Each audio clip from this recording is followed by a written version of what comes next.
This is SARS-CoV-2. It belongs to the family of coronaviruses named for the crown-like spikes on their surfaces. SARS-CoV-2 can cause COVID-19, a contagious viral infection that attacks primarily your throat and lungs. What actually happens in your body when you contract the coronavirus? What exactly causes your body to develop pneumonia? And how would a vaccine work? The coronavirus must infect living cells in order to reproduce. Let's have a closer look. Inside the virus, genetic material contains the information to make more copies of itself. A protein shell provides a hard protective enclosure for the genetic material as the virus travels between the people it infects. An outer envelope allows the virus to infect cells by merging with the cell's outer membrane.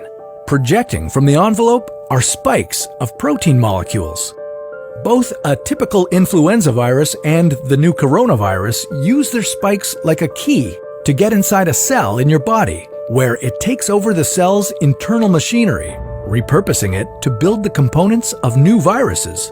When an infected person talks, coughs, or sneezes, droplets carrying the virus may land in your mouth or nose and then move into your lungs.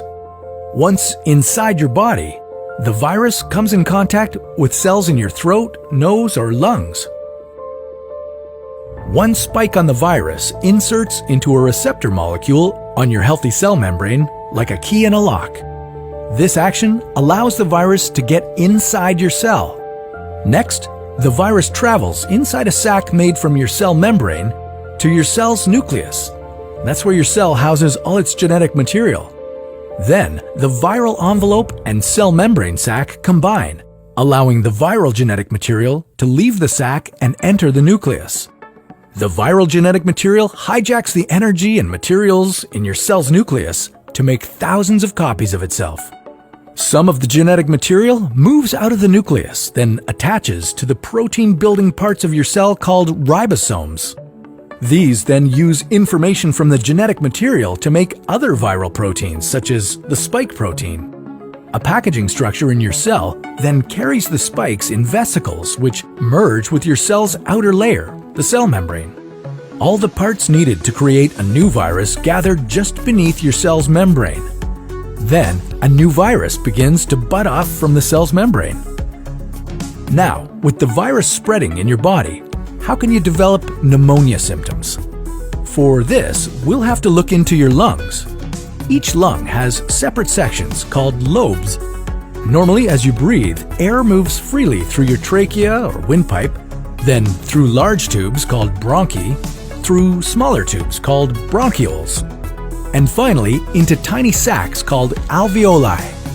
Your airways and alveoli are flexible and springy. When you breathe in, each air sac inflates like a small balloon. And when you exhale, the sacs deflate. Small blood vessels called capillaries surround your alveoli. Oxygen from the air you breathe passes into your capillaries, and then carbon dioxide from your body passes out of your capillaries into your alveoli so that your lungs can get rid of it when you exhale. Your airways catch most germs in the mucus that lines your trachea, bronchi, and bronchioles. In a healthy body, hair-like cilia lining the tubes constantly push the mucus and germs out of your airways, where you might expel them by coughing.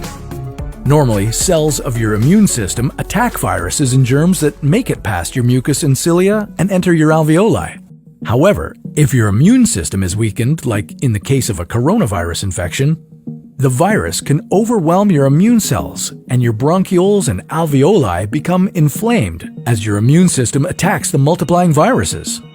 The inflammation can cause your alveoli to fill with fluid, making it difficult for your body to get the oxygen it needs.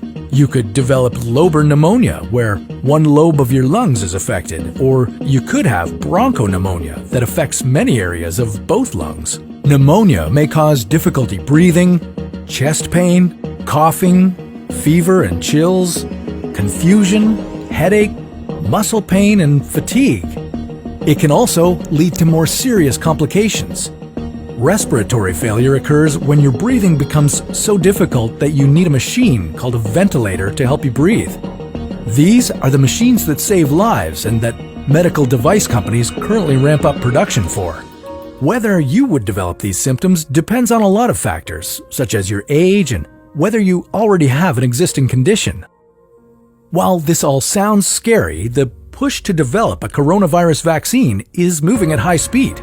Studies of other coronaviruses led most researchers to assume that people who have recovered from a SARS-CoV-2 infection could be protected from reinfection for a period of time. But that assumption needs to be backed by empirical evidence, and some studies suggest otherwise. There are several different approaches for a potential vaccine against the coronavirus. The basic idea is that you would get a shot that contains faint versions of the virus. The vaccine would expose your body to a version of the virus that is too weak to cause infection, but just strong enough to stimulate an immune response. Within a few weeks, cells in your immune system would make markers called antibodies, which would be specific for only the coronavirus, or specifically its spike protein. Antibodies then attach to the virus and prevent it from attaching to your cells. Your immune system then responds to signals from the antibodies by consuming and destroying the clumps of viruses. If you then catch the real virus at a later stage, your body would recognize it and destroy it. In other words, your immune system is now primed. Collecting evidence on whether this will be possible, safe, and effective is part of what's taking researchers so long to develop a vaccine. It's a race against time to develop a vaccine amid a pandemic. Each step in vaccine development usually takes months, if not years. An Ebola vaccine broke records by being ready in 5 years. The hope here is to develop one for the new coronavirus in a record-breaking 12 to 18 months. While all this will take time, stay home if you can, to protect the most vulnerable. And don't forget to wash your hands for at least 20 seconds and as often as possible. Now, what would happen if you didn't do that for an entire year? Well, that's a story for another What If.